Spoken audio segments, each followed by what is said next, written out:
The kitchen lights flicker, the wallpaper peels in curling strips, and my mother stands at the window, lips moving. Rain strikes the glass, blurring everything but her silhouette in the dark, smudged figure behind her, too tall, too thin. I freeze in the threshold. I can't see its eyes, but I feel its stare, rooting for something inside me to break. My mother keeps repeating, almost singing, "You were never here, Mara. Never here." The thing behind her moves, a stuttering, broken motion gliding towards me even as her voice grows louder, empty, sweeping me backward in time. The walls compress, the air thickens. I try to scream, to run, but I can feel it already slipping fingers beneath my skin, my name. I wonder how many times this has happened, how many times I've vanished before anyone noticed. Some houses cling to memories. Ours on that dead-end Rochester Street collects the memories no one wants. Out front, the grass is always too pale. No laughter leaks through the closed windows. My mother, Eleanor Sloan, built a choreography of disdain. Praise was for my younger sister, Ivy, bright, easy. I was Mara, the background, the blurry one. Dad, Gerald, observed everything from behind his paper, always silent. There was an odd law in our home. Ivy's smallest sneeze or scrape triggered elaborate attention. My milestones vanished beneath the hum of everyday life. One afternoon, as wind prowled the eaves, I crossed the hall and passed our family wall. Every photo, Gerald, Eleanor, Ivy, crystal sharp. But me? I'm always a flicker, my features unplaceable, like a memory from someone else's life. At 13, I shrugged it off as the camera's fault. At 19, a chill started to creep into my spine every time my mother's hand, accidentally, blocked my face during photos. It's easy to dismiss until the house starts to behave oddly. My name sounds muffled through the vents, as if the walls are swallowing it. Once, coming home from a double shift, I heard Ivy's laugh echo up the stairs.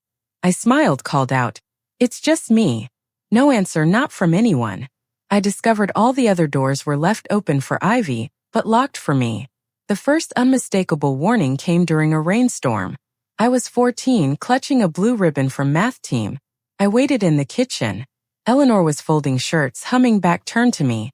"I won first place," I whispered.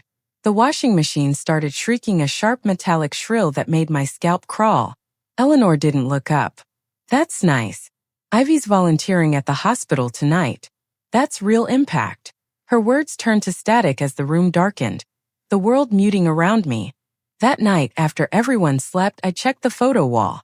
A fresh print. Gerald, Eleanor, Ivy, all radiant. My place replaced by a thumb-shaped bruise of gray. A draft stirred behind me. My breath fogged the glass as I checked my reflection.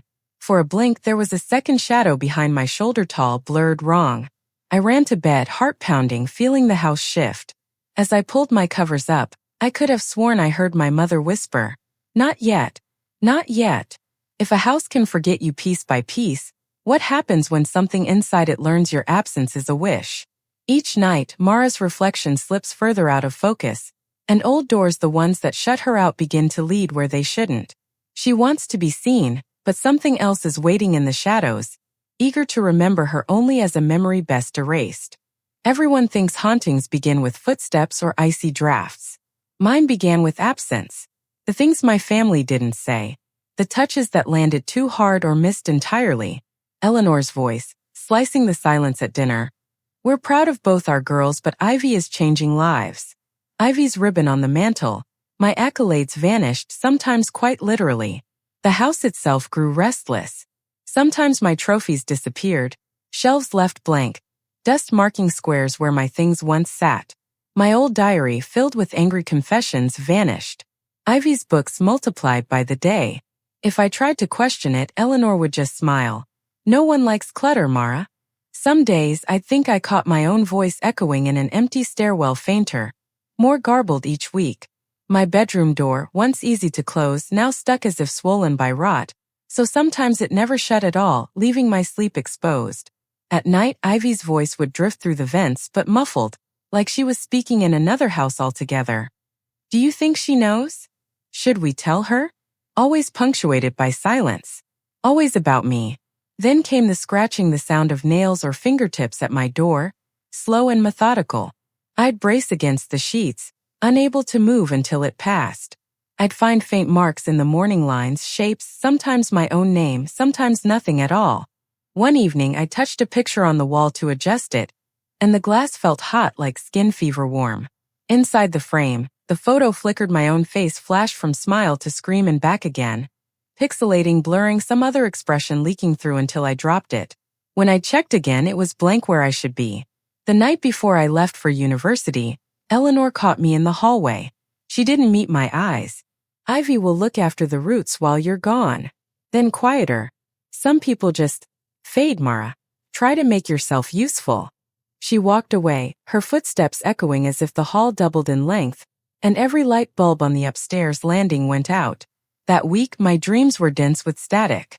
I saw a version of myself, mouth sewn shut, pounding on the front door to be let in. Inside, my family smiled, dinner warm, the shadow from the kitchen window finally seated at my place, taking my share. One morning, I found new words scratched into my old bedroom door. You were never here. And this time I believed them. When your past begins to rot, the present deforms. As Mara moves away, her senses still warp photographs with missing faces, names scraped off old awards, and shadows that stalk her from city to city. What happens when you're erased not by time, but by those who claim to love you most, and something ancient and hungry answers their call?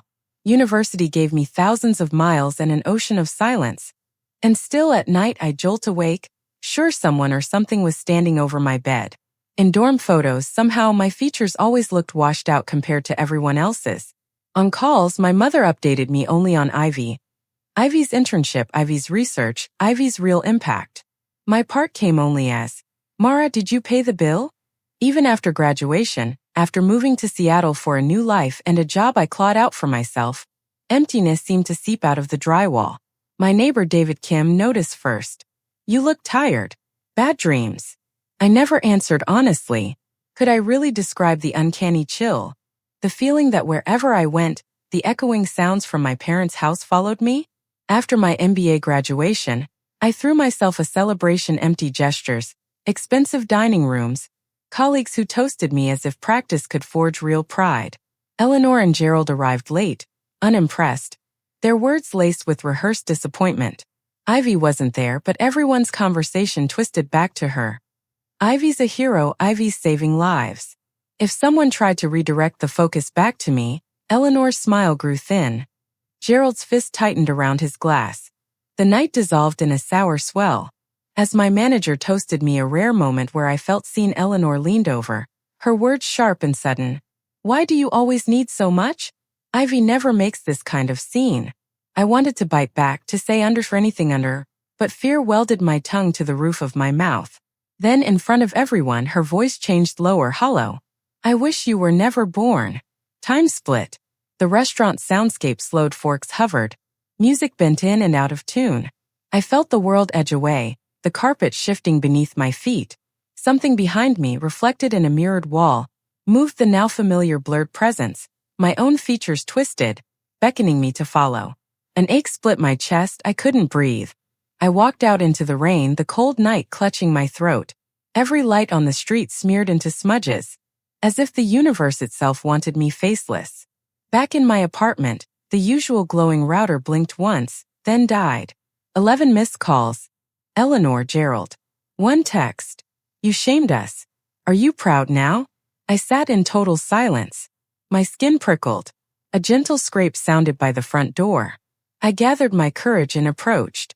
There, gouged deep into the wood. Then you are nothing. And behind me, in the window, an outline taller than my own. Ivy's voice through the static, no longer loving but demanding. Don't let her in. What if the most terrifying ghost is the one your family creates by wishing you gone? Mara's boundaries blur, her face, her memories, her very self slipping. Will she succumb to the emptiness, or claim her right to exist before the thing in the shadows can claim her instead? The weeks that followed unraveled time. My phone finally stopped ringing. My parents' silence stretched into a threat. Yet every night, a pressure built in my home, the subtle rearrangement of room shapes, objects once solid flickering, shifting like dreams you forget on waking. David brought takeout, concern etched deep. You seem lighter but haunted. He meant well. He tried to anchor me in the present, But sometimes in the apartment's warped mirrors or when the light was wrong, his reflection didn't look like mine did. It wavered, blurred, receded as if swallowing itself. Then one sleepless night, I returned from work to find two silhouettes at my threshold. Eleanor and Gerald.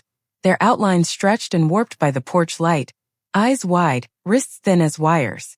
They swept past me once the door clicked open, faces hollow with expectation. Ivy was in trouble, they proclaimed. Her tuition, her fate, my responsibility once more. I didn't answer. The words strained, skipping, breaking like scratched records. Family is family. Ivy matters. You owe us. I tried to stand my ground, but Gerald's face rippled, his smile splitting wider than a jaw should stretch. Eleanor's hands twisted in her lap, the knuckles white. Did you think you were real just because you left? She hissed, tone bending, unfamiliar.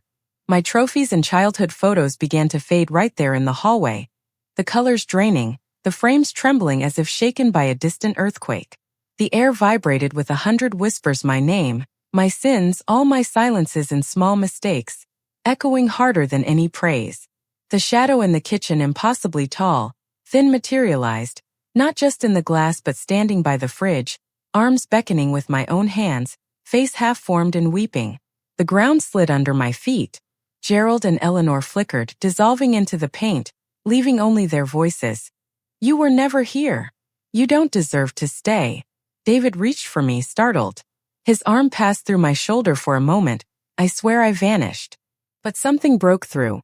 A surge of anger, a memory of years working, carving out my worth. The ache of being unseen ignited into rage. I faced Eleanor and Gerald, if they were still truly my parents, and spat. You didn't raise me. You tried to erase me. But I was always here. With that, the room cracked apart, a sound like glass, a wind howling with my mother's and father's regret, or perhaps relief. The shadow paused. It waited. I spoke my own name, Mara Sloan, again and again, louder, each time more real. The house seemed to tremble and listen. If the family's memory is a curse, can you ever break it? Mara faces her ultimate terror, to reclaim herself or disappear for good, knowing that even if she resists, something ancient wants more than her absence. It wants to make erasure the law of her world forever. I didn't run. I walked into the heart of the old house in my mind, the red-lit hallway of childhood where every slight in silence waited. Frames lined the walls, but all of them were empty except one. The shadow at the end, waiting to claim the only name it needed to erase. I called up every moment I mattered: David's laughter, the steady trust of coworkers, the friends who chose me not for my role but for me. The photographs flickered, filling in piece by tiny piece. The shadow wavered, uncertain. I felt its chill in my bones, a pressure ready to unmake. My mother's voice boomed from the dark, a final spell. We never wanted you. You were a mistake. You were never here. For a moment I almost believed her. But against that, I forced myself to stand taller. I pressed a trembling hand to the cold frame. I am Mara Sloan. I remember. I was always here. Lightning split the world. The shadow shrieked, burning away in slow spirals, clutching at the walls, at the names it couldn't claim. Eleanor and Gerald faded into the wallpaper, mouths open in a scream that made no sound. The house, my family's old home, my parents' new one, and even my own apartment breathed out, the last of its poison spent. I was alone, exhausted, not fixed but unbroken. My own image, clear, stared back at me from the window's glass, no longer afraid. Time crawled forward.